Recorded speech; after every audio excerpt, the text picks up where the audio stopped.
যখন ফাসিক লোকেরা এলাকায় এলাকায় নেতৃত্ব দেওয়া আরম্ভ করবে, গোত্রে গোত্রে নেতৃত্ব দেওয়া আরম্ভ করবে, তখন গজব আসবে। নাম্বার 9 নম্বর হলো ওয়াকানা জাইমুল কওমি আরযালুহুম, নিকৃষ্ট চরিত্রের লোকেরা যখন সমাজ এবং রাষ্ট্রের নেতৃত্ব লাভ করবে তখনই গজব আসবে। নাম্বার 10 নম্বর হলো ওয়া উকরিমার রাজুলু মাখাফাতা শাররিহি, যখন অনিষ্টের ভয়ে আমার ক্ষতি হয়ে যাবে এই ভয়ে কাউকে সম্মান করা শুরু হয়ে যাবে, তখনই গজব আসবে। নাম্বার 11 নম্বর হলো শুরিবাতিল খুমুর, মদ পান যখন বেড়ে যাবে, মাদক বেড়ে যাওয়া, গাঁজা বেড়ে যাওয়া, এগুলো কিন্তু কিয়ামতের আগের আলামত। এখানে অনেক যুবকেরা এসেছে, আমার যুবক ভাইদেরকে বলবো, ও আমার কলিজার টুকরা যুবক ভাইয়েরা শোনো, এই বয়সটা মাদকের আখড়ায় গিয়ে কাটানোর বয়স নয়, এই বয়সটা জুয়ার আসরে যাওয়ার বয়স নয়, নাচ গান ফুর্তি করার বয়স নয়। এই বয়সে আল্লাহ রাসূলের সাহাবীরা ইকামাতে দ্বীনের কাজের জন্য পাগল পাড়া ছিলেন। এই বয়সে আল্লাহ রাসূলের সাহাবীরা কোরআনের বিজয়ের জন্য পাগল পাড়া ছিলেন। কোরআনের পতাকা তোলে ঐক্যবদ্ধ হয়ে আপনাদের মতোই তো যুবক ছিলেন ওমর রাদিয়াল্লাহু আনহু, যেই ওমর ইসলামের জন্য এত কন্ট্রিবিউশন রেখেছেন, ইসলাম কবুল করার পরেই প্রকাশ্যে ঘোষণা দিয়েছেন, বলেছেন কাফিরের গোষ্ঠী শোনো, ওমর ইসলাম কবুল করেছে, সাহস যদি থাকে তো ওমরের উপরে অ্যাটাক করো, ওমরের উপরে আক্রমণ করো। ওমর রাদিয়াল্লাহু আনহু ইসলাম কবুলের পরে ইসলাম অনেকটা শক্তিশালী হয়েছে। আমার যুবক ভাইয়েরা, আপনাদের এই যৌবন আল্লাহ দিয়েছেন, আপনি কারো সামনে পিছনে গিয়ে চামচামি করে এই যৌবন কাটানোর জন্য নয়, বরং আপনার এই যৌবন দেওয়া হয়েছে আল্লাহর জমিনে ওমর রাদিয়াল্লাহু আনহুর মতো আল্লাহর দ্বীন বিজয়ের সংগ্রামের জন্য। মানুষের উপরে বালা মুসিবত আসার কোরআনিক কারণ হলো মোট 6টা। কথা বুঝে থাকলে সবাই পুরুষোচিত কণ্ঠে জবাব দিয়ে বলেন, মানুষের উপরে বালা মুসিবত আসার কারণ হলো মোট কয়টা? 6টা। আপনারা মনোযোগ দিয়ে শুনছেন তো? আমি কিন্তু অপ্রাসঙ্গিক কোনো কথা বলছি না, বলবো না, সরাসরি শুরু আলোচনায় প্রবেশ করেছি। নাম্বার 1 নাম্বার হলো মানুষের উপরে তখনই বালা মুসিবত আসে যখন মানুষ গুনাহের সাগরে নিমজ্জিত হয়ে যায়, যখন মানুষ পাপের দরিয়ার অতল গহ্বরে নিপতিত হয়ে যায়। আল্লাহ তাআলা এমনি এমনি আমাদের উপরে গজব পাঠান না। আমাদের উপরে গজব আসার কারণ হলো আমরা দুই হাতে কামাই করে আমাদের কৃতকর্মের কারণে এই গজবের সম্মুখীন আমরা হয়ে যাই। এজন্য রব্বুল আলামিন কোরআনুল কারীমের 42 নম্বর সূরা সূরাতুশ শুরা 30 নম্বর আয়াতে বলছেন, ওয়ামা আসাবাকুম মিন মুসিবাতিন ফাবিমা কাসাবাত আইদিকুম ওয়া ইয়াফু আন কাসীর। আল্লাহ তাআলা বলছেন, তোমাদের উপরে যত মুসিবত আসে, যত বিপদ আসে, এগুলো তোমাদের দুই হাতের কামাই করা, এমনি এমনি তোমাদের উপর গজব আসে না। তোমরা যখন গুনাহের সাগরে ডুবে যাও তখনই তোমাদের উপরে গজব আসে। রব্বুল আলামিন কোরআনুল কারীমের 30 নম্বর সূরা সূরাতুর রুমের 41 নম্বর আয়াতে আরো সুন্দর করে বললেন, ظهر الفساد في البر والبحر بما كسبت أيدي الناس ليذيقهم بعض الذي عملوا لعلهم يرجعون। আল্লাহ তাআলা বলছেন, স্থলে এবং জলে যত বিপর্যয় ঘটে, যত বিপদ আসে, যত বিশৃঙ্খলা দেখো, বিমা কাসাবাত আইদিন নাস, এগুলো মানুষ দুই হাতে কামাই করে। মানুষের উপরে এমনি এমনি বিপদ আসে না। ঘূর্ণিঝড়, ভূমিকম্প, প্রাকৃতিক বিপর্যয়, জীবনের উপর দিয়ে নানা ধরনের বিভিন্ন ধরনের সমস্যা, এগুলো এমনি এমনি আসে না। যখন আমরা গুনাহের সাগরে ডুবে যাই, পাপের সাগরে হাবুডুবু খাই, তখনই আমাদের উপরে গজব যিনি দেন তিনি কে? কেন গজব আসে একটা জাতির উপরে? কখন গজব আসে শোনেন। আল্লাহর হাবিব বলেছেন, ইবনে মাজাহ এবং তিরমিজি শরীফে এই হাদিস বর্ণিত হয়েছে। হাদিস বর্ণনাকারী সাহাবী হচ্ছেন নবীজির প্রিয় সাহাবী শেরে খুদা আলী রাদিয়াল্লাহু আন। তিনি বলছেন, রাসূল করিম সাল্লাল্লাহু আলাইহি ওয়াসাল্লাম বলেছেন, ইযা ফাআলাত উম্মতি 15 খসলাতান হাল্লা বিহাল বালা। আমার উম্মত যখন 15টি কুকর্মে জড়িয়ে পড়বে, তখন তাদের উপরে মুসিবত আসবে, তাদের উপরে বিপদ আসবে। সাহাবায়ে কেরাম এটা শোনার পরে বললেন, ওয়া মা হুন্না ইয়া রাসূলুল্লাহ। সবাই আমার সঙ্গে পড়েন সাল্লাল্লাহু আলাইহি ওয়াসাল্লাম। ওগো আল্লাহর হাবিব, ওগো আল্লাহর রাসূল, সেই পাপগুলো কি যেগুলো করলে মানুষের উপর আল্লাহ গজব পাঠান, কোন জাতির উপরে আল্লাহ গজব পাঠান?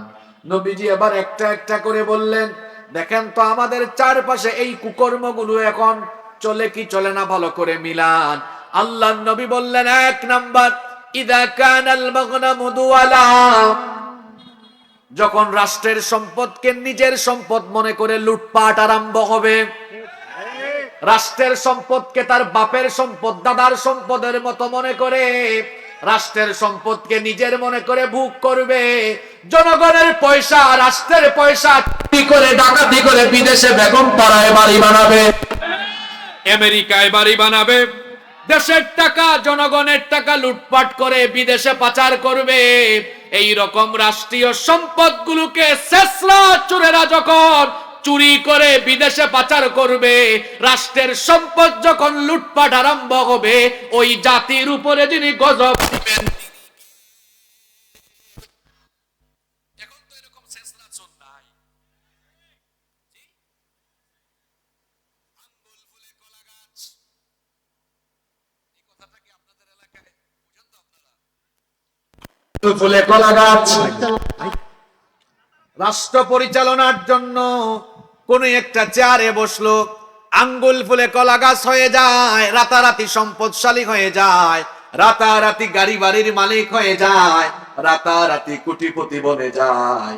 কারো অন্তরে যদি আল্লাহর ভয় থাকে, তাহলে জনপ্রতিনিধিত্ব করে সম্পদ বাড়ার কথা নয়, সম্পদ আরো কমে যাওয়ার কথা। সম্পদ আরো কমে যাওয়ার কথা, কিন্তু বেড়ে যায়। আমার দেশে তো নেয়ামতের অভাব নাই, শুধু আল্লাহওয়ালা, তাকওয়াবান, পরহেজগার, প্রতিনিধিত্বশীল মানুষের বড় অভাব। এই দেশে সম্পদের তো অভাব নাই। এই যে আপনাদের নীলফামারী, দিনাজপুর, রংপুরে আসলে আমাদের নয়ন জুড়িয়ে যায়। মাঠে ঘাটে ফসলের এত সমারোহ, গাড়ির দুই দিকে যখন গ্লাসের দিকে তাকাই, চক্ষুটা তখন শীতল হয়ে যায়। এত ফসল আর ফসল এই এলাকায় হয়, এত ধানের ক্ষেত, ধান আছে, গম আছে, ভুট্টা আছে, শীতকালীন এত সবজি। তিস্তা বেড়ে যে দেখলাম, তিস্তা নদীতে বালুর উপরে মানুষ ভুট্টার চাষ করে। এত নেয়ামত, এই দেশের মাটি এত উর্বর, আপনি যা ফেলছেন তা হয়ে যাচ্ছে নেয়ামতটা কার? আমার বাড়ি তো সিলেটে। সিলেটে গেলে দেখবেন সেখানে আছে পাথরের খনি, আছে কয়লার খনি, গ্যাসের খনি, দেশের সিংহভাগ চা সিলেট থেকে উৎপন্ন হয়, আছে চায়ের সম্পদ। এই দেশে যেমন আছে প্রাকৃতিক সম্পদের নেয়ামত, এই দেশে যেমন আছে সম্পদের খনি, এগুলাকে চেটে পুটে খাওয়ার জন্য আছে চোর আর ডাকাতের খনি। এই চোর ডাকাতের পরিবর্তে যদি ভালো মানুষ, আল্লাহওয়ালা মানুষগুলো সুষম বন্টন নীতি, ইনসাফ কায়েম করত, অভাব অনটন থাকতো না, আল্লাহর রহমত আর বরকতে জমিন ভরে যেত। তাহলে আমাদের কাছে সম্পদ আছে, তাহলে যে জিনিসটার অভাব সেটা হলো সুষম বন্টনের অভাব, ইনসাফের অভাব, পরহেজগারিতার অভাব, সৎ নেতৃত্বের অভাব। আমার দেশের সবচেয়ে বড় অভাব হলো সৎ নেতৃত্ব, আল্লাহওয়ালা নেতৃত্ব। সৎ আর যোগ্য মানুষরা যদি এই দায়িত্বগুলো পায়, তাহলে এরা দেশের সম্পদ বিদেশে পাচার করবে না, জনগণের সম্পদ জনগণকে ফিরাইয়া দিবে। এই জন্য আমরা সমাজের প্রত্যেকটি সেক্টরে সৎ নেতৃত্ব চাই কি চাই না? আরো জোরে বলেন, চাই কি চাই না? ইসলাম শুধু মসজিদ আর মাদ্রাসায় থাকার জন্য আসে নাই। আল্লাহ তার রাসূলকে কেন পাঠিয়েছেন? শুধু কোরআনের ওয়াজ শোনানোর জন্য, শুধুমাত্র কোরআন প্রচারের জন্য আল্লাহ তার নবীকে পাঠান নাই। তাহলে আল্লাহ কেন তার নবীকে পাঠালেন? সূরা সাফের মধ্যে আল্লাহ বড় সুন্দর করে সেই কথা বললেন, হুয়াল্লাযী আরসালা রাসূলাহু বিল হুদা ওয়া দীনিল হক ليظهره على الدين كله ولو كره المشركون। তিনি হচ্ছেন সেই সুমহান সত্তা যিনি তার রাসূলকে হেদায়াত আর দ্বীনে হক সহকারে পাঠিয়েছেন। কেন পাঠিয়েছেন? লিয়ুযহিরাহু আলাদ দীনি কুল্লিহি ওয়ালাউ কারিহাল মুশরিকুন।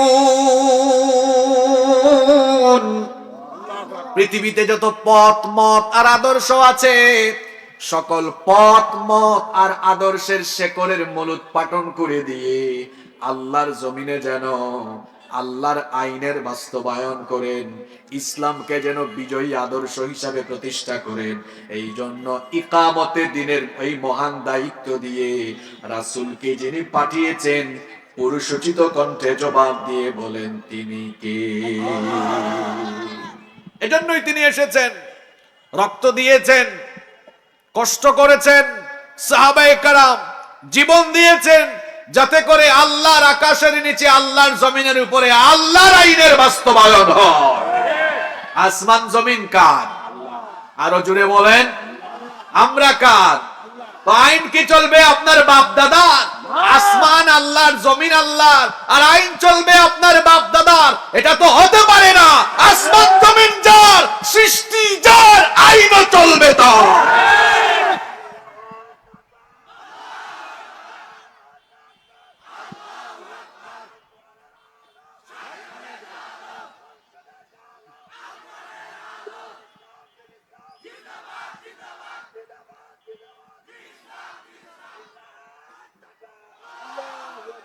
একটা হাদিস থেকে আলোচনা হচ্ছে। ওই হাদিসে কয়টা পাপের কথা বলা হয়েছে?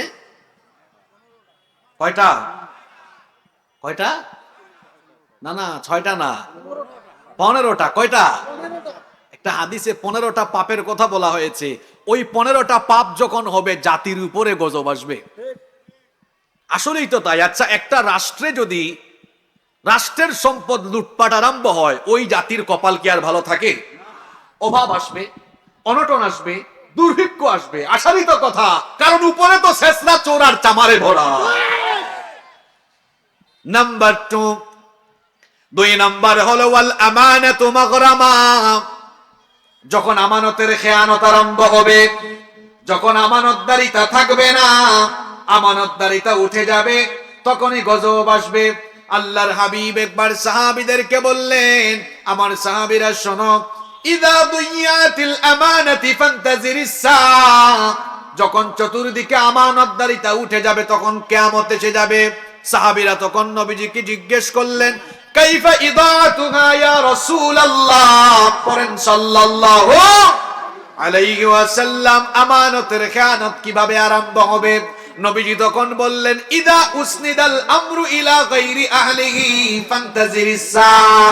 যোগ্যতার চেয়ারে যখন অযোগ্য মানুষ বসে যাবে, তখন এই আমানতের খেয়ানত আরম্ভ হবে। যোগ্যতার চেয়ারে অযোগ্য মানুষ বসলে কেমনে আমানতদারিতা উঠে যায়? দেখেন, আমি মসজিদ দিয়ে একটা উদাহরণ দেই। মসজিদগুলোতে যদি টাকা আর প্রভাব প্রতিপত্তি ক্ষমতার বলে যদি সুদখোর, ঘুষখোর, বেনামাজি, চোর, ডাকাত, দুর্নীতিবাজ, লুটেরা টাইপসের লোকেরা যদি কমিটিতে বসে যায়, তো এই পবিত্র জায়গাগুলোতে যদি অপবিত্র আর অযোগ্য মানুষগুলো বসে যায়, ওই মসজিদের মিম্বর থেকে তখন হকের আওয়াজ বন্ধ হয়ে যায়। কারণ সুদের বিরুদ্ধে কথা বললে সভাপতি বেজার, সুদের বিরুদ্ধে কথা বললে সভাপতি বেজার, ঘুষের বিরুদ্ধে কথা বললে সেক্রেটারি বেজার। এই রকম যোগ্যতার চেয়ারে অযোগ্য মানুষ বসলে যেমন হক কথা বলতে অন্তরায় সৃষ্টি হয়, ঠিক তেমনি ভাবে সমাজ এবং রাষ্ট্র পরিচালনার সবগুলো গুরুত্বপূর্ণ জায়গায় যদি আল্লাহওয়ালা পরহেজগার ভালো মানুষদের বিপরীতে গায়িকা নায়িকা নায়ক নায়িকা শেষরা চোরার চামারে বসে যায়, তখন ওই জাতির কপাল পুড়ে যায়। আল্লাহর হাবিব আরো বলেছেন 3 নাম্বার হলো ওয়াযাকাতু মাগরামা। যখন মানুষ যাকাতকে জরিমানার মতো মনে করবে, যাকাত ফরজ হওয়া সত্ত্বেও মানুষ যখন যাকাত আদায় করবে না, তখন অন্য হাদিসে এসেছে আল্লাহ আসমান থেকে জমিন থেকে গজব দিবেন। 4 নাম্বার হলো ওয়া তুআল্লিমা লিগাইরিদ্দিন। যখন দ্বীনহীন শিক্ষা ব্যবস্থা চালু হয়ে যাবে, আপনারা আছেন না ঘুমাই গেছেন? ওয়াজ কোন দিকে যায় বুঝতেছেন তো? ওয়া তুআল্লিমা লিগাইরিদ্দিন, দ্বীন বাদ দিয়ে যখন শিক্ষা কারিকুলাম প্রণয়ন হবে, শিক্ষা কারিকুলাম হবে, সব সাবজেক্ট থাকবে কিন্তু দ্বীন থাকবে না। মানুষ যেন দ্বীনি শিক্ষা থেকে বঞ্চিত হয়ে যায়, এই রকম দ্বীনহীন কারিকুলাম যখন প্রণয়ন হবে, গজব দিবেন কে? আল্লাহ। এখন তো আমাদের কারিকুলামে কোরআন হাদিসে ভরা না, হ্যাঁ অনেক কোরআন হাদিস আছে তাই না? এখন ইসলাম শিক্ষায়ও নাটক চলে, কথা কি বোঝা যায়? আর বলা হচ্ছে আমাদের চোখে ধুলা দেওয়া হচ্ছে, বলা হচ্ছে উন্নত বিশ্বের সাথে তাল মিলিয়ে আমরা কারিকুলাম তৈরি করেছি। আচ্ছা, কিরকম কারিকুলাম উন্নত বিশ্বের সাথে তাল মিলিয়ে আমরা তৈরি করেছি? আমাদের ছেলেমেয়েরা এখন স্কুল কলেজে গিয়ে স্কুলে তারা ডিমবাজি করছে, আলু ভর্তা কেমনে বানানো হয় সেটা তারা শিখছে। মনে হচ্ছে যেন আমাদের বাচ্চাদেরকে বাবুর্চি আর মেয়েদেরকে কাজের বুয়া বানানোর প্রশিক্ষণ চলছে। শিক্ষা কারিকুলামের ভেতরে কি ঢুকানো হয়েছে? গত বছর তো বিবর্তনবাদ নিয়ে কত আলোচনা হয়েছে এবং আলেমদের তুমুল প্রতিবাদের মুখে একটা সময় এই বিবর্তনবাদকে কারিকুলাম থেকে বাদ দেওয়ার ওয়াদা করা হয়েছে। কতটা বাস্তবায়ন হবে সেটা দেখা যাবে। এক শ্রেণীর বুদ্ধিজীবী, এত বুদ্ধি তাদের, বুদ্ধি হইতে হইতে মাথার মাঝখানের চুল নাই হয়ে গেছে, মুছ আছে দাড়ি নাই। এই জাতের বুদ্ধিজীবী, এত বুদ্ধি তাদের, তারা গবেষণা করতে করতে গবেষণা করে পেয়েছে যে আমাদের কারিকুলামে এই জিনিসটা ঢুকানো দরকার। মানুষের পূর্বপুরুষ বান্দর ছিল, আমরাও বলি বান্দরের ঘরের বান্দর। তোর পূর্বপুরুষ যদি বান্দরই থাকে, তুই মানুষের সমাজে সৈয়দপুরে কি করিস, বাংলাদেশে কি করিস? তোর তো উচিত মানুষের সমাজ ছেড়ে দিয়ে সুন্দরবনে গিয়ে বান্দর খুঁজে তোর জাতি ভাই বান্দরের সাথে বসবাস করা। মানুষ মানুষের জাত, মানুষকে সৃষ্টির শুরু থেকেই মানুষ হিসাবেই বানিয়েছেন কে?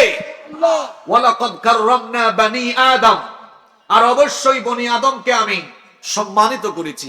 আশরাফুল মাখলুকাত এই মানুষকে বান্দর বানায় দিয়েছে, বান্দরের ঘরের বান্দর। আমাদের পূর্বপুরুষরা বান্দর নয়, তোদের পূর্বপুরুষরা বান্দর। তারপরে আমাদের ছেলেমেয়েরা এখন সন্ধ্যার পরে পড়াশোনা করে না, ফোন খুঁজে অ্যাসাইনমেন্ট করতে হবে। গুগলে গিয়ে তারা অ্যাসাইনমেন্ট সার্চ করে নাকি নিষিদ্ধ সাইটে ঢুকে চরিত্র ধ্বংস করে, এটা তো টেরও পারে না। তারপরে আগে ছেলে শিক্ষা ব্যবস্থার করুণ দশা, এটা বর্তমানে অভিভাবকরা আন্দোলন করছেন। শিক্ষাকে রাজনীতির ঊর্ধ্বে রাখা উচিত, শিক্ষা নিয়ে কোনো রাজনীতি করা উচিত না। আমরা চাই আমাদের সন্তানরা পড়াশোনা করে কর্মমুখী শিক্ষায় শিক্ষিত হয়ে, দ্বীনি শিক্ষায় শিক্ষিত হয়ে তারা শিক্ষিত হওয়ার পাশাপাশি চরিত্রবান হোক, তাদের ভিতরে মূল্যবোধ জাগ্রত হোক, এটা আমরা চাই। কিন্তু এক শ্রেণীর লোকেরা, তারা দ্বীনি শিক্ষার ঘোর বিরোধী, তারা দ্বীনি শিক্ষাকে সহ্য করতেই পারে না। কয় আমরা আরো স্মার্ট কারিকুলাম প্রণয়ন করেছি, আমরা যদি শিক্ষা ব্যবস্থা থেকে দ্বীনকে বাদ দেই, কোরআন হাদিস বাদ দেই, তো ওই কারিকুলাম দিয়ে দ্বীনি শিক্ষা বিবর্জিত সেই কারিকুলাম দিয়ে শিক্ষিত হতে পারে, কিন্তু দেখা যাবে বেশিরভাগ ক্ষেত্রে শিক্ষিত চোর হবে। শিক্ষিত ডাকাত হবে, শিক্ষিত দুর্নীতিবাজ হবে। কি প্রমাণ? নীলফামারীতে মাঝে মাঝে বিভিন্ন মসজিদে জুতা চুরি হয় কিনা? হয় কিনা? যে ব্যক্তি জুতা চুরি করে সে কি মাস্টার ডিগ্রি কমপ্লিট করা, অর্ধ শিক্ষিত, অল্প শিক্ষিত বা অশিক্ষিত, সেও তো চোর। আবার গুরুত্বপূর্ণ চেয়ারে বসে উচ্চ শিক্ষিত মানুষ কলমের খোঁচায় কোটি কোটি টাকা দুর্নীতি করে, চুরি করে, ঘুষ খায়, ডাকাতি করে, সেও তো চোর। এই দুই চোরের ক্যাটাগরি কি সমান? কথা বলছেন না কেন? আপনাদের নীলফামারীর মসজিদের জুতা চোর আর ওই গুরুত্বপূর্ণ চেয়ারে বসে রাষ্ট্রের টাকা পয়সা সম্পদ চুরি করা চোর, দুই চোরের ক্যাটাগরি কি সমান? এটা শিক্ষিত চোর আর একটা অশিক্ষিত চোর। অশিক্ষিত চোরের চাইতে শিক্ষিত চোর ভয়াবহ। অশিক্ষিত চোর কয়েক হাজার টাকার চুরি করে, কিন্তু শিক্ষিত চোরেরা তারা যদি তাদের শিক্ষা কারিকুলামের ভেতরে রবকে চেনা জানার শিক্ষা নিয়ে তাকওয়াবান পরহেজগার না হয়, তো ওই শিক্ষিত মানুষটাও চুরি ডাকাতি করতে তার অন্তরে দ্বিধাবোধ কাজ করবে না। আমরা আমাদের শিক্ষা ব্যবস্থা থেকে ইসলামকে যদি বাদ দিয়ে দেই, দ্বীনি শিক্ষাকে যদি বাদ দিয়ে দেই, তাহলে আমরা শিক্ষিত পেলেও আমরা নৈতিক চরিত্রবান মানুষ কখনো পাবো না। মাদ্রাসা শিক্ষাকে অনেকে দেখতে পারে না, কিন্তু আমাদের মাদ্রাসাগুলোর পরিবেশ কত সুন্দর। আপনি স্কুলের সামনে গেলে বেশি সালাম পাবেন, কলেজের সামনে গেলে বেশি সালাম পাবেন, না মাদ্রাসার সামনে গেলে বেশি সালাম পাবেন? স্কুল কলেজের সামনে দিয়ে গেলে কি আর সালাম, আরো বলবে আঙ্কেল হাই। কলেজ ইউনিভার্সিটির সামনে গেলে হাইও বলবে না, একদম গাঞ্জা টেনে, গাঁজা টেনে, সিগারেট টেনে মুখের উপরে ধোয়া মারবে। এক শ্রেণীর লোকেরা বলে মাদ্রাসায় পড়াশোনা নাই, মাদ্রাসায় যারা পড়ে এরা কিচ্ছু জানে না, মাদ্রাসায় জঙ্গিবাদের প্রশিক্ষণ হয়। তো বিশ্ববিদ্যালয় ক্যাম্পাসে তারা কি করছে সেটা কি আমরা জানি না? আমরা তো স্কুলে পড়েছি, মাদ্রাসায় পড়েছি, বিশ্ববিদ্যালয়েও পড়েছি। বিশ্ববিদ্যালয়ে পড়ুয়ারা অনেক সময় মাদ্রাসা শিক্ষাকে তুচ্ছ তাচ্ছিল্য করে তারা নিজেদেরকে অনেক উচ্চ শিক্ষিত এবং অনেক ভালো পরিবেশে তারা আছে বলে দাবি করে।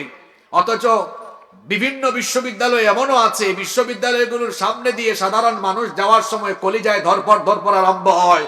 না জানি কোন সময় ছাত্রদের দুই গ্রুপ ঝগড়ায় লিপ্ত হয়ে, মারামারিতে লিপ্ত হয়ে এক গ্রুপ আরেক গ্রুপের উপর হায়নার মতো ঝাঁপিয়ে পড়ে, না জানি কোন সময় ককটেল ফাটায়, না জানি কোন সময় বোমা ফাটায়, গুলাগুলি করে, এই ভয়ে মানুষ যাতায়াত করে। কলেজ বিশ্ববিদ্যালয়ের ক্যাম্পাসগুলোর ভেতরে ছেলেমেয়েরা কবুতরের জুরার মতো বসে বসে ডলাডলি মাখামাখি করে বাদাম খায়। এই রকম অপবিত্র পরিবেশ কোন মাদ্রাসায় আছে? কোন মাদ্রাসায় নাই। দ্বীনি শিক্ষা যেখানেই আছে, পবিত্রতা সেখানেই আছে। দ্বীনি শিক্ষাকে শিক্ষাক্রম থেকে বাদ দেওয়ার ভয়াবহ পরিকল্পনা আরো আগে থেকে শুরু হয়েছে। শুধু তাই নয়, আমাদের স্কুল কলেজ পড়ুয়া অনেক মেয়েরা আছে যারা কনজারভেটিভ ফ্যামিলির, যারা পারিবারিক ভাবে দিন চর্চা করে। দিন চর্চা করা এদেশের প্রত্যেকটি মানুষের যার যার ধর্ম পালন করার সাংবিধানিক অধিকার আছে। যে যার ধর্ম পালন করবে তাকে সেই অধিকার দিতে হবে, এটা তার সাংবিধানিক অধিকার, ধর্মীয় অধিকার, নাগরিক অধিকার। এখন একজন হিন্দু যদি সেই অধিকার ভোগ করতে পারে, তাহলে একজন মুসলিমও তো সেই অধিকার ভোগ করবে।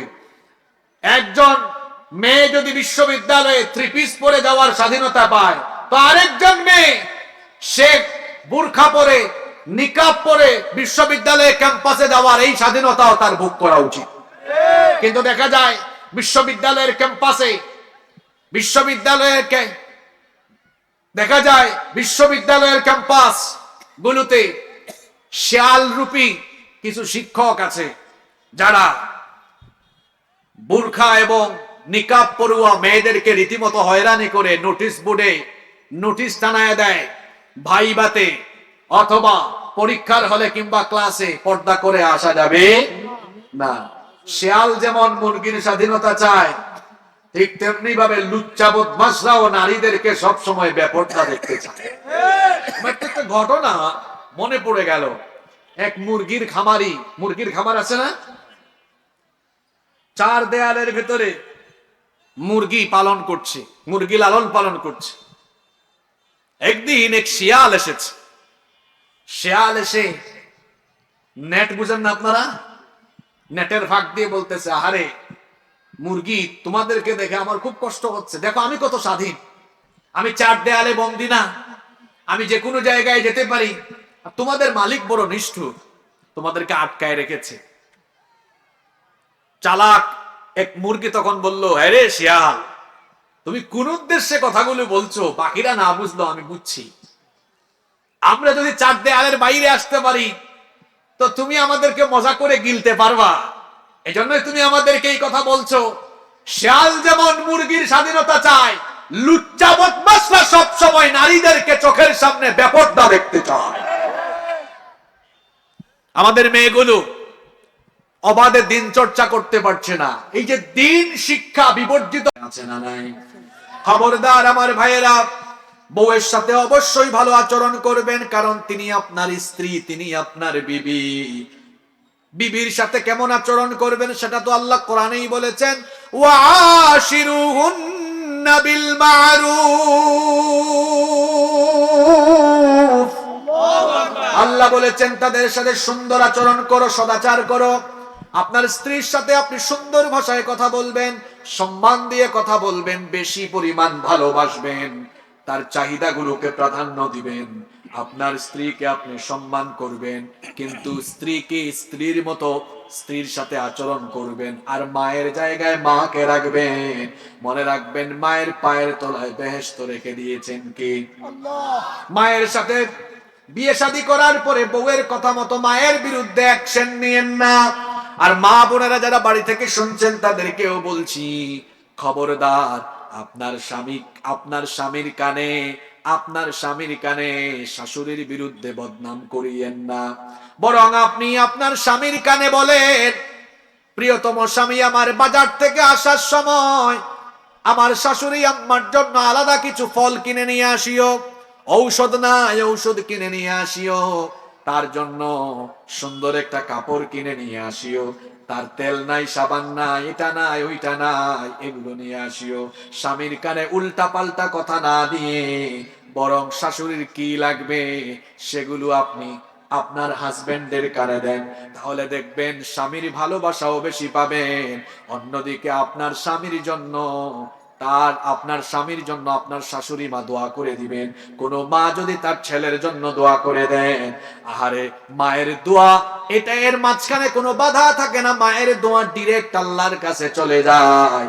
দুনিয়ায় যদি সম্মান পেতে চান, রিজিক পেতে চান, ইজ্জতওয়ালা হতে চান, দুনিয়ায় যদি আপনি সম্মান চান, আখিরাতে যদি নাজাত চান, তাহলে মায়ের খেদমত করতে হবে। কারণ আল্লাহর ইবাদতের পরে মা বাবার খেদমতের কথা যিনি বলেছেন তিনি কে? আস্তে বলবেন না, জুড়ে বলেন, তিনি কে? মায়ের অবাধ্যতা যখন আরম্ভ হবে, আপনার জীবনে গজব নেমে আসবে। নাম্বার 6, 6 নাম্বার হলো ওয়াবাররা সাদিকাহু ওয়া জাফা আবাহু। যখন লোকেরা তার বন্ধু বান্ধবের সাথে, বন্ধুর সাথে ভালো আচরণ করবে আর বাপের সাথে বেয়াদবি আরম্ভ করবে, তখনই তার জীবনে গজব আসবে। নাম্বার 7, 7 নাম্বার হলো ওয়ারতাফাতিল আসওয়াতু ফিল মাসাজিদ। মসজিদগুলোতে যখন হই হুল্লোড় বেড়ে যাবে, অর্থাৎ ফাসিক ফুজ্জারদের গলার আওয়াজ বেড়ে যাবে, এগুলো হলো আখির জামানার মসজিদের আলামত। আল্লাহর নবী বলেছেন, ইন্না মিন আলামাতিস সাআহ উলুউন আহলুল ফিসক ফিল মাসাজিদ। কিয়ামতের আগে শেষ জামানায় মসজিদগুলোতে ইমাম আর খতিবের গলার আওয়াজ নিচু থাকবে, ফাসিক ফুজ্জারদের গলার আওয়াজ বড় থাকবে। তাকায় দেখেন আমাদের সমাজের আশপাশে কত মসজিদ আছে, সুদখোর, ঘুষখোর, দুর্নীতিবাজ পাপিষ্টরা হুজুরদেরকে ঠিক করে দেয়, হুজুর এইটা বলবেন, ওইটা বলবেন না, ওইটা বলবেন, ওইটা বলবেন না। তার গলার আওয়াজ বলো, এটা কি তোর বাপের জায়গা নাকি তুই ঠিক করে দিবি? এইটা বলেন, ওইটা বলেন। মসজিদ কারো বাপ দাদার জায়গা নয়, মসজিদ হলো আল্লাহর ঘর। এই মসজিদে ইমাম সাহেব কুরআন সুন্নাহর কথা বলবেন, কেউ এখানে বাধা দিতে পারবে না। আর যে হুজুর পাপিষ্ঠদেরকে ভয় করে কথা বলতে পারেন না। প্লিজ ভাই, আপনি এই মিম্বর ছেড়ে দিয়ে মাটি কেটে ভাত খান, অথবা আপনি ব্যবসা করে ভাত খান। রাসূলুল্লাহর পবিত্র মিম্বরে বসে যদি কথা বলেন, তো কোন ফাসিক ফুজ্জারের পরোয়া না করে সাহসিকতার সাথে গলা উঁচু করে সত্য কথা বলতে হবে আপনাকে। নাম্বার 8 নাম্বার হলো ওয়াসাদাল কবিলাত ফাসিকুহুম। যখন ফাসিক লোকেরা এলাকায় এলাকায় নেতৃত্ব দেওয়া আরম্ভ করবে, গোত্রে গোত্রে নেতৃত্ব দেওয়া আরম্ভ করবে, তখন গজব আসবে। নাম্বার 9 নাম্বার হলো ওয়াকানা যাঈমুল কওমি আরযালুহুম। নিকৃষ্ট চরিত্রের লোকেরা যখন সমাজ এবং রাষ্ট্রের নেতৃত্ব লাভ করবে, তখনই গজব আসবে। নাম্বার 10 নাম্বার হলো ওয়া উকরিমার রাজুলু মাখাফাতা শাররিহি।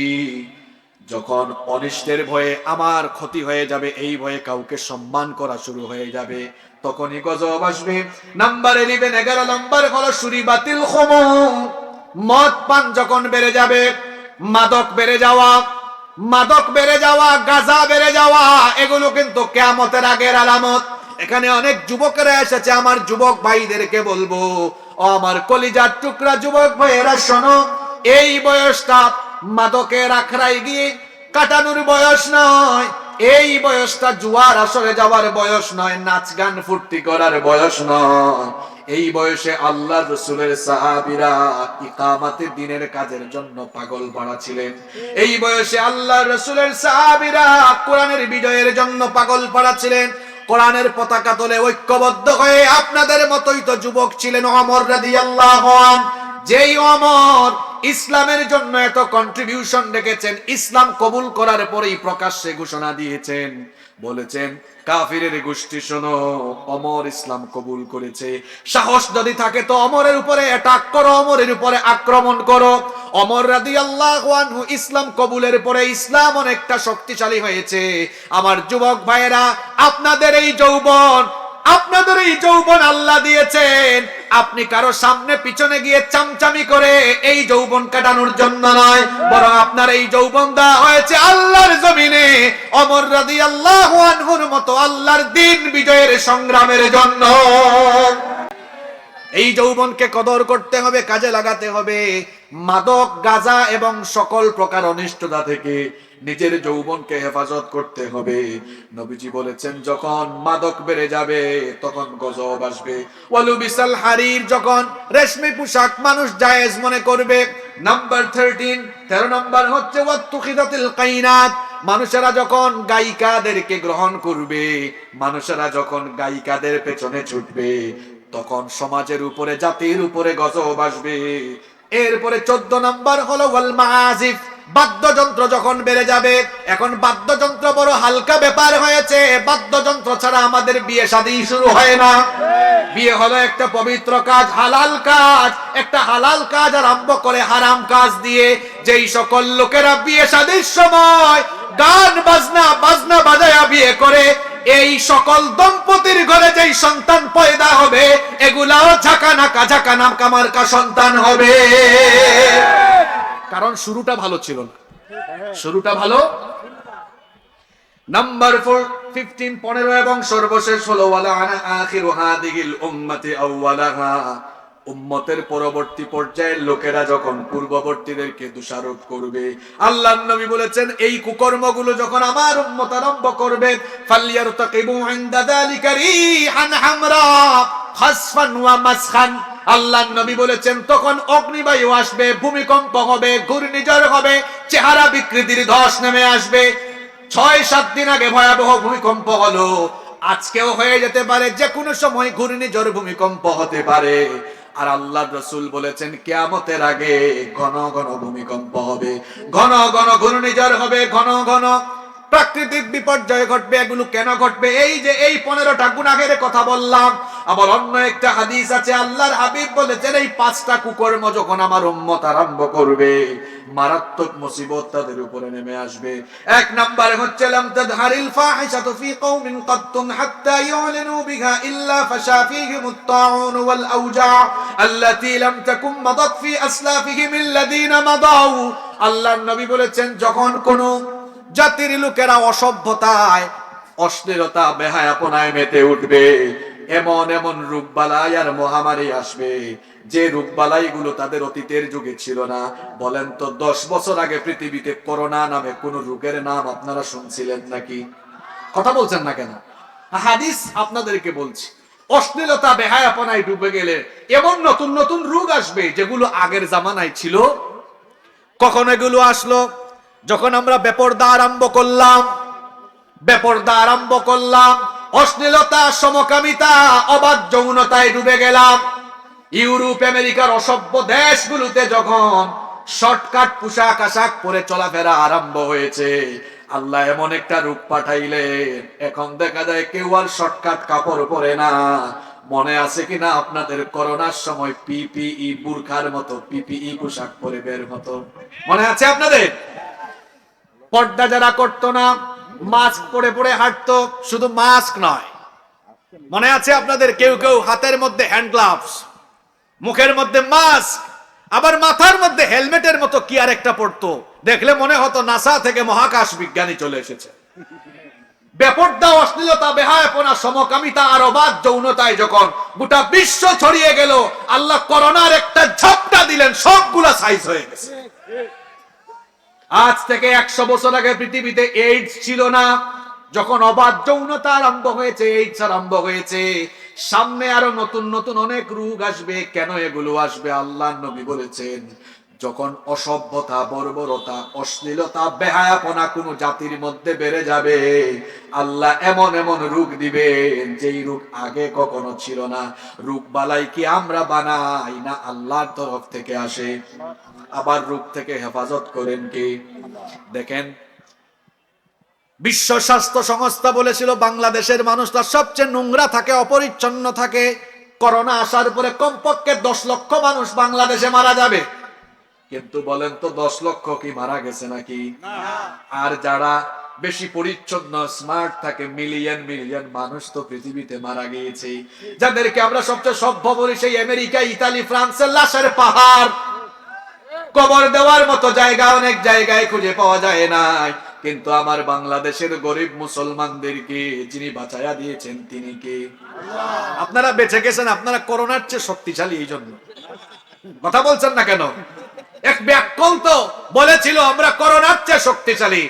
কিসের শক্তিশালী? আল্লাহ যদি চান কিচ্ছু লাগবে না, মশা দিয়ে সাইজ করতে পারবেন আল্লাহ। কেন? আল্লাহ কি মশা দিয়ে এর আগে সাইজ করেন নাই? ওই শয়তানের নাম কি? আরো জুড়ে বলেন। আল্লাহ সাইজ করতে হলে কিচ্ছু লাগে না, বাতাস দিয়ে সাইজ করতে পারেন। এমন বাতাস আসবে একটা বাড়িতে টিন থাকবে না, এমন ঘূর্ণিঝড় আসবে একটা বাড়িও থাকবে না, সব মাটির নিচে চলে যাবে।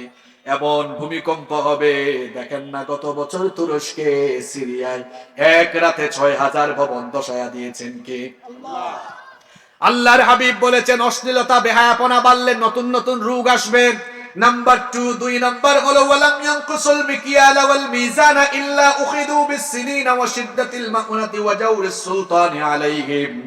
যখন কোন জাতির লোকেরা ওজনে কম দেওয়া আরম্ভ করবে, মাপে কম দিবে, তখন তাদের জন্য খাদ্য সংকট আসবে, অভাব অনটন আসবে, কঠিন দুর্ভিক্ষ আসবে, আর তাদের উপরে জালেম শাসক আল্লাহ চাপায়া দিবেন।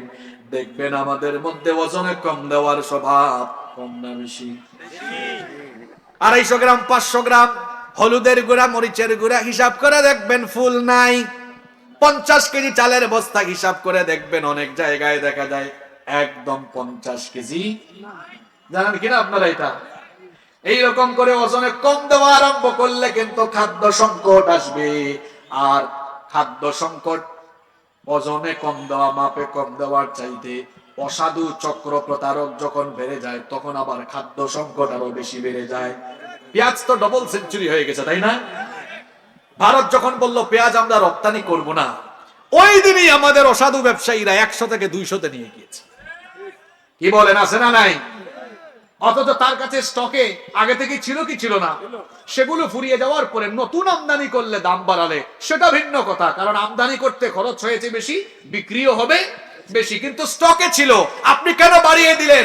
আপনি অসাধু ব্যবসায়ী, কিয়ামতের দিন জালিমের কাতারে দাঁড়ানো লাগবে আপনাকে। আর এগুলো ওয়াজ, এগুলো হাদিসের মধ্যে আছে। 1 ইঞ্চি জমিকেও বাদ দিবা না, চাষাবাদ করো। এই যে আমরা বিদেশের উপর, বিভিন্ন দেশের উপর ডিপেন্ডেন্ট হয়ে আছে, আমার দেশের মাটি তো উর্বর। আমরা যদি সবাই মিলে চাষাবাদ করতে পারি, চাষাবাদ বাড়িয়ে দিতে পারি, আমার দেশটা আরো উন্নত হয়ে যাবে ইনশাআল্লাহ। আপনাদের এই উত্তরবঙ্গে আসতে তো খুব ভালো লাগে, এত ফসলের সমারোহ। ওই যে আলোচনার শুরুতে বললাম, নয়ন জুড়িয়ে যায়, চক্ষু জুড়িয়ে যায় এত সুন্দর ফসলের মাঠ দেখলে। বেশি বেশি চাষাবাদ যদি বাড়িয়ে দেওয়া যায়, তাহলে আমাদের দেশ উৎপাদনে আরো সমৃদ্ধ হবে ইনশাআল্লাহ। নাম্বার 3 নাম্বার হলো নবীজি বলেছেন, ওয়ালাম ইয়ামনাউ যাকাত আমওয়ালিহিম ইল্লা মুনিউল কতরা মিনাস সামাই ওয়ালাউলা আল বাহাইম লাম ইউমতারু। যখন মানুষ যাকাত ফরজ হওয়ার পরেও যাকাত দেওয়া বন্ধ করে দিবে, আল্লাহর হাবিব বলছেন, যদি অন্যান্য জীবজন্তু আর প্রাণী জমিনে না থাকতো, আল্লাহ বৃষ্টি একেবারের জন্য বন্ধ করে দিতেন। শুধু অন্যান্য প্রাণীর জন্য দয়া করে আল্লাহ বৃষ্টি দেন, নইলে বন্ধই করে দিতেন। তাহলে যাকাত ফরজ হওয়ার পরেও যাকাত না দিলে অভাব অনটন দিবেন কে? 4 নাম্বার হলো নবীজি বলেছেন, ওয়ালাম ইয়ানকুদু আহদাল্লাহি ওয়া আহদা রাসূলিহি ইল্লা সাল্লাতাল্লাহু আলাইহিম আদুওয়াম মিন গায়রিহিম ফাআখাযু বা'দা মা ফি আইদিহিম। যখন মানুষ আল্লাহ এবং রাসূলের সাথে ওয়াদা ভঙ্গ করবে, আল্লাহ এবং রাসূলের সাথে ওয়াদা ভঙ্গ করা মানে হলো আল্লাহ আর আল্লাহ রাসূলের তরিকা বাদ দিয়ে মানুষ যখন মানুষের গোলামি আরম্ভ করবে, আল্লাহ আর রাসূলের তরিকা বাদ দিয়ে মানুষ যখন নিজেরা আইন বানিয়ে তারা যখন তাদের নিয়ম নীতি কানুন ঠিক করে নেবে, আল্লাহর হাবিব বলেছেন, এই হাদিসটা পড়লে মনে হয় আল্লাহ কি আমাদেরকে দেখে দেখে এগুলো বলছেন নাকি? আল্লাহর হাবিব বলেছেন, তখন শাস্তি হবে এমন, তাদের আশেপাশের বিজাতীয় লোকদেরকে আগ্রাসী মনোভাব তাদের ভেতরে তৈরি হয়ে এরপরে আল্লাহ রাসূলের তরিকা থেকে বাদ পড়ে যাওয়ার কারণে, আল্লাহ রাসূলের তরিকা থেকে দূরে যাওয়ার কারণে ওই মুসলমানদের এলাকার সম্পদ আশেপাশের দেশের বিজাতীয় দুশমনেরা ভোগ করবে। করিডোর চালু করে কিংবা বিভিন্ন ধরনের ফ্যাসিলিটিস চালু করে, ট্রান্সপোর্ট ফ্যাসিলিটিস নিয়ে তারা মুসলমানদের দেশের সম্পদ ইচ্ছা মতো ভোগ করবে। কথা কি বোঝা যায়? নাম্বার 5 নাম্বার হলো আল্লাহর হাবিব বলেছেন, ওয়া মা লাম তাহকুম আইম্মাতুহুম বিকিতাবিল্লাহি ওয়া ইয়াতাখায়য়ারু মিম্মা আনজালাল্লাহ ইল্লা জাআলাল্লাহু বা'সাহুম বাইনাহুম। যখন মুসলমানরা আল্লাহর কিতাব বাদ দিয়ে তারা তাদের রাষ্ট্রনীতি, জীবন নীতি পরিচালনা আরম্ভ করবে, তাদের দেশের মধ্যে, এলাকার মধ্যে তখন দুর্ভিক্ষ, তখন গৃহযুদ্ধ বেড়ে যাবে, সন্ত্রাসী কর্মকাণ্ড বেড়ে যাবে। আজকে তাকায় দেখেন, যেই জমিনের উপরে আল্লাহর কোরআনের আইন নাই, সেই জমিনের উপরে সন্ত্রাসী কর্মকাণ্ড বেশি চলে। তাহলে বলছিলাম, ভাই বসেন, সময় এমনি শর্ট, আমি কথাগুলো শেষ করি। গজব আসার কারণ বলছিলাম কয়টা, একটা বলতে বলতে আমার সময় চলে গেছে, বাকিগুলো সংক্ষেপে বলবো ইনশাআল্লাহ। 1 নাম্বার, আমরা যখন গুনাহের সাগরে ডুবে যাই তখন গজব দেন কে? 2 নাম্বার হচ্ছে মাঝে মাঝে আল্লাহ গজব পাঠান আমাদেরকে সতর্ক করার জন্য, যাতে করে আমরা আল্লাহর ভয়ে আল্লাহর দ্বীনের দিকে ফিরে আসি। এজন্য রব্বুল আলামিন কোরআনুল কারীমে বড় সুন্দর করে বললেন, ওয়ালানুযীকান্নাহুম মিনাল আযাবিল আদনা দুনাল আযাবিল আকবারি লাআল্লাহুম ইয়ারজিউন। আর অবশ্যই আমি তোমাদেরকে লঘু শাস্তি আস্বাদন করানোর আগে হালকা শাস্তি দিব, অর্থাৎ আখিরাতে তোমাদের পাপের জন্য শাস্তি দেওয়ার আগে দুনিয়ায় তোমাদের উপর হালকা শাস্তি দিব, যাতে তোমরা আমার ভয়ে আমার দ্বীনের দিকে ফিরে আসো, আমাকে ভয় করে যেন আমার দিকে ফিরে আসো। এই যে দেখেন, গত কিছুদিন আগে ভূমিকম্প হয়েছিল সকাল 9:30টায়, আপনাদের এলাকায় হয়েছে ভূমিকম্প? আল্লাহ দিলেন, ভাবুন তো একটু, ওই দিন আমরা অনেকে ফজরের নামাজ কাজা করেছি, ফজরের নামাজ পড়ি নাই, আল্লাহ ভূমিকম্প দিয়ে মাটি কাঁপায়া দিলেন। ও যুবক ভাইয়েরা, বাবা জানরা, ওই মাটি নড়ে যাওয়ার সাথে সাথে আল্লাহর ভয়ে কি আপনার কলিজাটা কেঁপে উঠে নাই? আল্লাহর ভয়ে কি কলিজাটা কেঁপে উঠে নাই? এই অনুভূতি কি আপনার ভেতরে আসে নাই? আহারে, ওই ভূমিকম্পে তো আমি যে বাড়িতে ছিলাম, ছাদ সুদ্ধা, বাড়ি সুদ্ধা আমি শেষ হয়ে যেতে পারতাম। আল্লাহ যদি কাউকে শেষ করে দিতে চান, আল্লাহ পারবেন কিনা? আমি তো বেঁচে গেলাম, সুতরাং আমার তো কোনো গ্যারান্টি নাই। মানুষ নিজেকে অনেক ক্ষমতাবান মনে করে, কিসের এত ক্ষমতা? আপনার তো নিজের উপরেই আপনার ক্ষমতা নাই। যদি নিজের উপর আপনার ক্ষমতা থাকতো, আপনার পেটে ব্যথা হতো না, মাথা ব্যথা হতো না, ডায়াবেটিস হতো না। আসলে মানুষ হলো সৃষ্টিগতভাবে দুর্বল। এজন্য আল্লাহ কোরআনে বলেছেন, খুলিকাল ইনসানু দাঈফা। মানুষকে দুর্বল করে বানানো হয়েছে।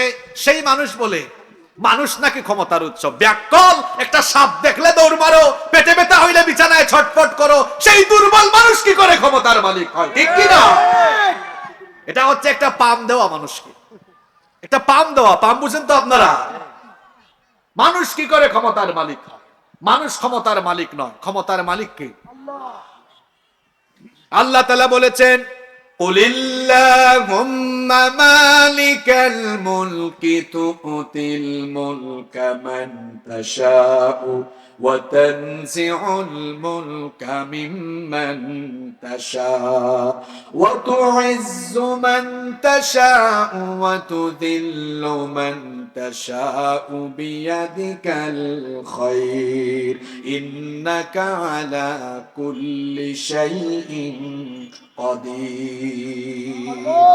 আল্লাহ বলছেন, ও নবী আপনি বলুন, হে রাজাধিরাজ আল্লাহ, হে ক্ষমতার মালিক আল্লাহ, আপনি যাকে চান তাকে ক্ষমতা দেন, আবার যার কাছ থেকে ইচ্ছা ক্ষমতা ছিনায় আনেন। আমাকে বলতে পারেন, হুজুর তাহলে ফাসিক ফুজ্জার জালিম কেউ কি আল্লাহ ক্ষমতা দেন? তো শুনেন, ক্ষমতার মালিক হয়ে গেলেই কিন্তু ইজ্জতওয়ালা হওয়া যায় না।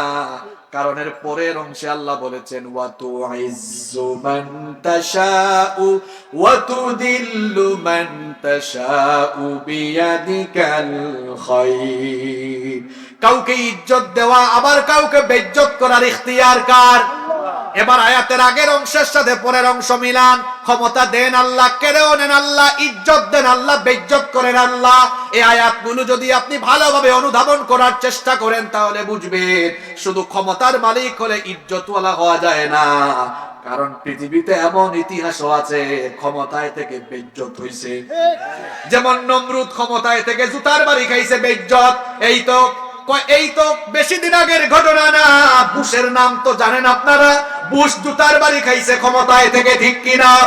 এখনো দেখবেন মাঝে মাঝে যারা ক্ষমতার গরমে বেশি হেডাম দেখায়, মাঝে মাঝে চেয়ারে বসেও জনগণের জুতার বাড়ি খায়। তাহলে ইজ্জত দেওয়ার মালিক যিনি, তিনি কি? ক্ষমতায় থেকেও ইজ্জত হারানোর সম্ভাবনা আছে, আবার ক্ষমতায় না থেকেও ইজ্জতওয়ালা হওয়া যায়। যেমন আপনি দেখেন পৃথিবীতে বহু মানুষ আছে তার কোনো ক্ষমতা নাই কিন্তু ইজ্জত বেশি, মানুষ দেখলেই সালাম দেয়, ভালোবাসে অন্তর থেকে। আবার দেখবেন অনেক মানুষের ক্ষমতা আছে, সামনে আসলে মানুষ যদি সালামও দেয়, পিছনে গিয়ে আবার 3টা গালি দেয়। এইরকম আছে না নাই? তাহলে বলেন তো, ইজ্জত সম্মান দেওয়ার মালিক যিনি, তিনি কি? তো আমি আপনাদেরকে বলছিলাম আল্লাহ গজব দেন সতর্ক করার জন্য। এই যে ভূমিকম্প হলো, আপনার অন্তর তো আল্লাহর ভয়ে প্রকম্পিত হলো না? সেই দিন জোহর আসর মাগরিব এশা চলে গেল, নামাজে গেলেন না, নামাজের কোনো খবর আপনার নাই। অথচ সেই দিনের ভূমিকম্পে আপনি মারা গিয়ে জোহরের সময় জানাজা হওয়ার সম্ভাবনা ছিল কি ছিল না? অবশ্যই ছিল। কারণ আমাদের কোনো গ্যারান্টি নাই, যে কোনো সময় আমরা দুনিয়া ছেড়ে চলে যেতে পারি। আল্লাহ গজব দেন এই কারণে, আপনাকে সতর্ক করার জন্য। এটা একটা এলার্ম, এটা একটা সংকেত, যাতে করে আপনি আল্লাহর ভয়ে আল্লাহর দ্বীনের দিকে ফিরে আসেন। নাম্বার 3, 3 নাম্বার, কোন জাতি যখন অবাধ্য হয়ে পড়ে, ওই অবাধ্য জাতির উপরে আল্লাহ গজব দেন। এই ধরনের পৃথিবীর 6টা জাতি আছে, তাদের অবাধ্যতার কারণে আল্লাহ সমূলে ধ্বংস করে দিয়েছেন। জুড়ে বলেন কয়টা জাতি? 1 নাম্বার হচ্ছে নূহ নবীর জাতি। নূহ নবী এদেরকে দাওয়াত দিয়েছেন, নূহ নবীকে তারা পাগল বলেছে, হত্যা করার হুমকি দিয়েছে। তার অপরাধ হলো তিনি আল্লাহর দ্বীনের কথা বলেন। এখনো সেই কাফির কুফফারদের চরিত্র ধারণকারী লোকেরা আছে, যারা নবীদের উত্তরাধিকারী লোকেরা যখন দ্বীনের দাওয়াত দেয়, তাদেরকেও জেল জুলুমের হুমকি ধামকি দেয়। নূহ নবীর দাওয়াত 950 বছরের দাওয়াত প্রত্যাখ্যান করলো। নূহ নবী দোয়া করলেন, রব্বি লা তাদার আলাল আরদি মিনাল কাফিরিনা দাইয়ারা। আল্লাহ এই কাফিরদের আন্ডা বাচ্চা শেষ করে দাও। একটা মহাপ্লাবন আসলো, মহাপ্লাবনের সবগুলা শেষ। 2 নাম্বার জাতি হলো হুদ নবীর আদ জাতি, 3 নাম্বার জাতি হলো সালেহ নবীর সামুদ জাতি, 4 নাম্বার হলো শুআইব নবীর মাদিয়ানের অবাধ্য জাতি, অবাধ্য লোকেরা, 5 নাম্বার হলো লূত আলাইহিস সালামের সমকামী সেই অবাধ্য জাতি, 6 নাম্বারে হলো ফেরাউন এবং তার অবাধ্য দলবল। এই 6টা জাতিকে অবাধ্যতার কারণে আল্লাহ শেষ করেছেন।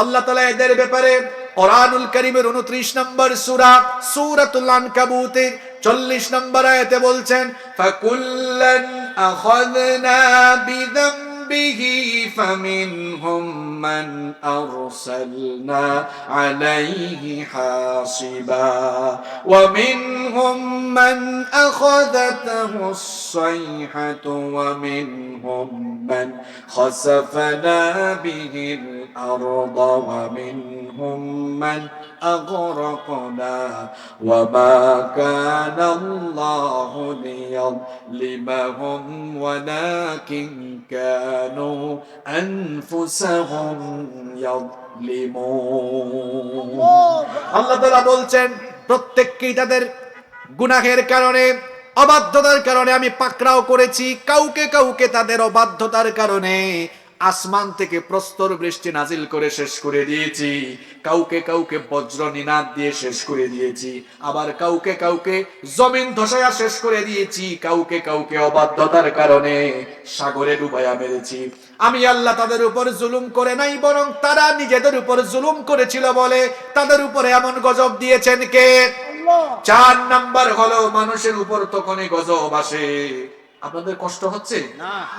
4 নাম্বার হলো মানুষের উপরে তখনই গজব আসে যখন মানুষ হকের দাওয়াত দেওয়া বন্ধ করে দেয়, আমর বিল মারুফ নাহি আনিল মুনকারের কাজ থেকে যখন ইমানদারেরা, মুসলমানরা নিজেদেরকে গুটায় ফেলে, শুধু নিজে নামাজ পড়ে, নিজে ভালো কাজ করে, কিন্তু হকের দাওয়াত দেয় না, অন্যায় অবিচার জুলুম দেখে তার প্রতিবাদ করে না, অন্যায় জুলুমের বিরুদ্ধে তার কোনো ভূমিকা নাই, এই রকম লোকদের উপরেও গজব যিনি দেন তিনি কে? আরো জোরে বলেন তিনি কে? আপনার দায়িত্ব শুধু নিজে ইসলাম পালন করবেন না, বরং আপনি সর্বোত্তম সৃষ্টি আল্লাহর। আপনার দায়িত্ব হলো কুনতুম খায়রা উম্মাতিন উখরিজাত লিন-নাসি তা'মুরুনা বিল মারুফি ওয়া তানহাউনা আনিল মুনকার। মানুষকে সৎ কাজের আদেশ দিবেন, অসৎ কাজ থেকে নিষেধ করবেন। আল্লাহ তাআলা এজন্য বলেছেন ইমানদাররা ক্ষমতা পেলেই তারা এই কাজটা করবে। আল্লাযীনা ইম্মাক্কান্নাহুম ফিল আরদি আকামুস সালাতা ওয়া আতাউয যাকাতা ওয়া আমারু বিল মারুফি ওয়া নাহাউ আনিল মুনকার। আমি যদি ইমানদারদেরকে জমিনের নেতৃত্ব দেই, প্রথমে তারা নামাজ কায়েম করবে, 2 নম্বরে তারা যাকাত ভিত্তিক অর্থ ব্যবস্থা চালু করবে, 3 নম্বরে সৎ কাজের আদেশ দিবে, ভালো কাজগুলো আইন পাশ করে জারি করবে, 4 নাম্বার অসৎ কাজগুলো আইন পাশ করে বন্ধ করে দিবে। সৎ কাজের আদেশ, অসৎ কাজের নিষেধ, এটা হলো প্রত্যেক মানুষের দায়িত্ব। এই দায়িত্ব যদি কেউ পালন না করে, নামাজ পড়েও জাহান্নামে যাবে, রোজা রেখেও জাহান্নামে যাবে, হজ আদায় করেও জাহান্নামে যাবে। কেন যাবে? শুনেন, শনিবারের বিধান লঙ্ঘনকারীদের ঘটনা আল্লাহ কোরআনে দিয়েছেন, খুব ভালো করে শুনেন। আল্লাহ তাআলা শনিবার ওয়ালাদের কাহিনী কোরআনে এভাবে তুলে ধরেছেন, ওয়ালাকাদ আলিমতুমুল্লাযীনা আতাদাউ মিনকুম ফিস সাবতি ফাকুলনা লাহুম কুনু কিরাদাতান খাসিঈন। কষ্ট হচ্ছে আপনাদের? তো এই ঘটনাটা শুনেন, সংক্ষেপে বলছি। আর তোমাদের অবশ্যই জানা আছে শনিবার ওয়ালাদের পরিণতি, যাদেরকে আমি বানর আর শূকরে পরিণত করেছিলাম। এটা দাউদ আলাইহিস সালামের সময়ের ঘটনা। এক এক নবীকে আল্লাহ এক এক রকম মুজিজা দিয়েছেন। দাউদ আলাইহিস সালামের মুজিজা ছিল তার ভয়েস, তার কণ্ঠস্বর খুবই চমৎকার ছিল। তার উপর নাজিল হওয়া জাবুর তিনি যখন তিলাওয়াত করতেন, উড়ন্ত জিনেরা উড়ন্ত অবস্থা বন্ধ করে নদী আর সাগরের মাছেরা কিনারায় এসে তার তেলাওয়াত শোনার জন্য পাগল পাড়া হয়ে যেত। আল্লাহু আকবার। দাউদ নবীর উম্মতের লোকেরা মাছ ধরে জীবিকা নির্বাহ করত। আমাদের সাপ্তাহিক ইবাদতের দিন হলো জুমাবার, সেই সময় বনি ইসরাইলের ইবাদতের দিন ছিল শনিবার। আল্লাহর আইন ছিল শনিবারে তোমরা কেউ মাছ ধরবা না। ইহুদিরা চালাক, তারা কৌশল করে মাছ আটকাইলো। গ্রুপ ইহুদি তারা বলল আল্লাহ শনিবারে মাছ ধরতে নিষেধ করেছেন, আমরা মাছ ধরবো না, বেড়া দিয়ে আটকায় রাখবো, বাদ দিয়া মাছ আটকায় রাখবো, বান দিব, আটকায় রাখবো, রবিবারে এগুলা ধরে ধরে খাবো। এই যে মাছ ধরে আটকালো, এটা তারা অন্যায় করলো। এই গ্রুপ সরাসরি অন্যায়ে সম্পৃক্ত। আরেক গ্রুপ তারা মাছ ধরাতে গেল না, আটকানোতে গেল না, কিন্তু যারা মাছ আটকাচ্ছে এদেরকে গিয়ে বাধাও দিল না। আর আরেক গ্রুপ তারা মাছ ধরে না, আটকায় না, কিন্তু যারা ধরছে আটকাচ্ছে বলছে হে ভাই মাছ ধরো কেন, আল্লাহ এটা নিষেধ করেছেন। তাহলে 3 নাম্বার শ্রেণীর লোকেরা সৎ কাজ করেছে, অসৎ কাজে বাধা, অসৎ কাজে বাধা। এই অবাধ্য জাতির উপরে গজব আসলো। প্রথম এবং দ্বিতীয় শ্রেণীর যুবকদেরকে আল্লাহ তাআলা বানর আর বয়স্কদেরকে শূকর বানায় দিলেন। 70,000 বনি ইসরাইলকে একদিনে বানর বানিয়ে দেওয়া হয়েছে। প্রশ্ন হতে পারে হুজুর, এদের মধ্যে তো এক গ্রুপ আছে তারা মাছ আটকায় নাই, আল্লাহ এদের উপর বিপদ দিলেন কেন? এরা সৎ কাজ করেছে, আল্লাহর আদেশ মেনেছে, কিন্তু অসৎ কাজে বাধা। আরে বাপরে বাপ, আপনি সুফি সাহেব আজান পড়লেই নামাজে যান, নামাজে যান, তাসবিহ তাহলিল সবই করেন, নফল রোজাও রাখেন, সবই ঠিক আছে।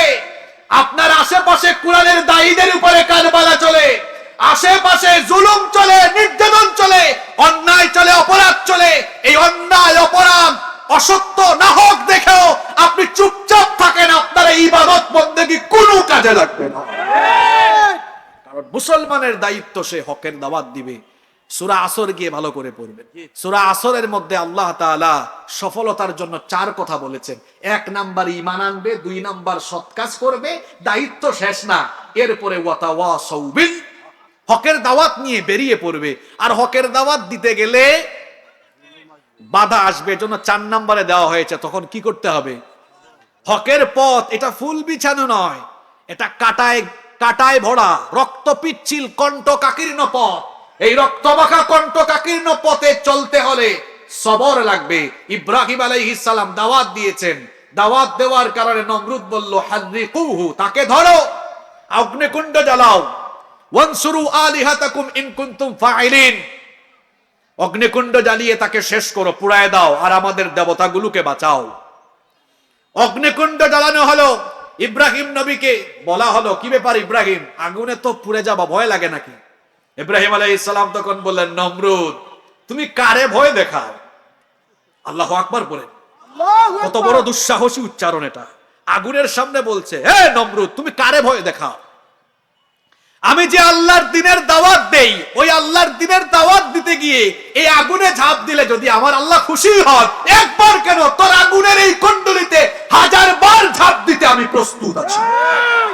আপনারা তো ইব্রাহিমের সন্তান, মিল্লাতা আবিকুম ইব্রাহিম, আমাদের জাতির পিতাকে জোর করে হয়ে গেছে, বানিয়েছেন কে? ইব্রাহিম আলাইহিস সালাম যেমন ইকামতে দ্বীনের কাজ করতে গিয়ে, দিন প্রচার প্রতিষ্ঠার কাজ করতে গিয়ে অগ্নিকুণ্ডে ঝাঁপিয়ে পড়েছে, নমরুদের কাছে মাথা নোয়ায় নাই। ইব্রাহিমের সন্তানরাও দ্বীন কায়েমের জন্য প্রয়োজনে জীবনকে কুরবান করে দিবে, বাতিলের সামনে মাথা নোয়াবে না।